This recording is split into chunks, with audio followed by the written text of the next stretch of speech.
നമുക്കിന്നുണ്ടല്ലോ കുറച്ച് നങ്ക് മീൻ കിട്ടിയിട്ടുണ്ട്. അപ്പോൾ പല സ്ഥലത്തും പല പേരായിരിക്കും പറയുന്നത്.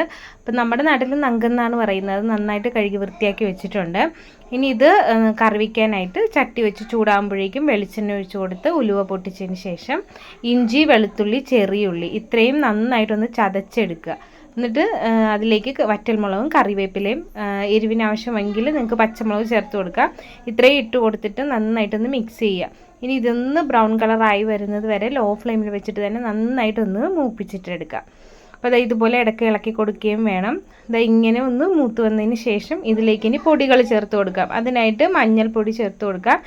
എരിവിനായിട്ട് സാദാ മുളക് പൊടി 1.5 സ്പൂൺ ചേർത്ത് കൊടുക്കുന്നുണ്ട്.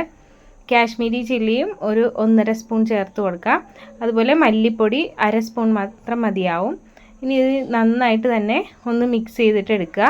അപ്പോൾ ഈ പൊടികളുടെ ഒരു പച്ച മണം ഉണ്ടല്ലോ അതൊന്ന് മാറുന്നവരെ ഒത്തിരി സമയമൊന്നും വെക്കേണ്ട. പെട്ടെന്ന് തന്നെ ഒന്ന് മിക്സ് ചെയ്തതിന് ശേഷം ഇതിലേക്ക് ആവശ്യത്തിനുള്ള പുളി കഴുകി വൃത്തിയാക്കി കുറച്ച് വെള്ളത്തിൽ കുതിരാൻ വേണ്ടി വെച്ചിട്ടുണ്ടായിരുന്നു. ആ വെള്ളം ഉൾപ്പെടെ നമുക്ക് ഇതിലേക്ക് പുളി ഒഴിച്ച് കൊടുക്കാവുന്നതാണ്.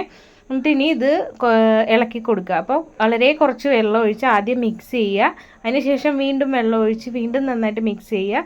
അതിനുശേഷം നിങ്ങൾക്ക് ആവശ്യമായിട്ടുള്ള അത്രയും വെള്ളം ഒഴിച്ചിട്ട് വീണ്ടും നന്നായിട്ടൊന്ന് മിക്സ് ചെയ്തതിന് ശേഷം തിളപ്പിക്കാൻ വേണ്ടി വെക്കാവുന്നതാണ്. അങ്ങനെ ഞാനിവിടെ ആവശ്യത്തിനുള്ള വെള്ളം എടുത്തിട്ടുണ്ട്. അതൊരു 3 പ്രാവശ്യമായിട്ട് ഒഴിച്ചു കൊടുത്ത് നന്നായിട്ടൊന്ന് മിക്സ് ചെയ്തിട്ട് എടുക്കുന്നുണ്ട്. അപ്പോൾ ഒത്തിരി വെള്ളമൊന്നും ചേർക്കാതെ കുറച്ച് തിക്കായിട്ടാണ് ഞാനിപ്പോൾ കറി തയ്യാറാക്കി എടുക്കുന്നത്. അപ്പോൾ ഇനി കുറച്ചും കൂടെ വെള്ളം ഒഴിച്ചിട്ട് ഇനി മൂടി വെച്ച് തിളക്കാൻ വേണ്ടിയിട്ട് വെക്കാം. എല്ലാ മീനും കറി വയ്ക്കുന്ന പോലെയല്ല. ഇത് കറി വയ്ക്കുന്ന സമയത്ത് ഒത്തിരി നേരം മീൻ കുക്ക് ചെയ്യേണ്ട ആവശ്യമില്ല. തിളച്ച് കറിയെല്ലാം നന്നായിട്ട് തിളച്ചതിന് ശേഷം എണ്ണയൊക്കെ തെളിഞ്ഞ് കഴിയുമ്പോഴേക്കും മീൻ ചേർത്ത് കൊടുത്തിട്ട് വീണ്ടും ഒന്ന് തിളച്ച് വരുമ്പോൾ തന്നെ നമുക്ക് ഫ്ലെയിം ഓഫ് ചെയ്യാവുന്നതാണ്. ഒത്തിരി അങ്ങ് കുക്കായി വന്നു കഴിഞ്ഞാൽ നമ്മുടെ മീനെല്ലാം പൊടിഞ്ഞു പോകും, അതുപോലെ അതിൻ്റെ ടേസ്റ്റും പോകും. അപ്പോൾ അതുകൊണ്ട് ഒത്തിരി വേവില്ലാത്തൊരു മീനാണിത്. അപ്പോൾ അതുപോലെ ചെയ്തെടുക്കുക. അപ്പോൾ ഇതാ ഇവിടെ നന്നായിട്ട് നമ്മുടെ കറി തിളച്ച് വന്നിട്ടുണ്ട്.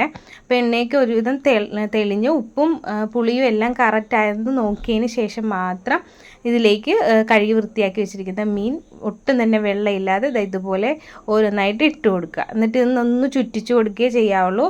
സ്പൂൺ കൊണ്ടൊന്നും ഇളക്കി കൊടുക്കരുത്. അങ്ങനെ ചുറ്റിച്ചിട്ട് നന്നായിട്ടൊന്ന് തിളച്ച് കഴിഞ്ഞാൽ നമുക്ക് ഫ്ലെയിം ഓഫ് ചെയ്യാം.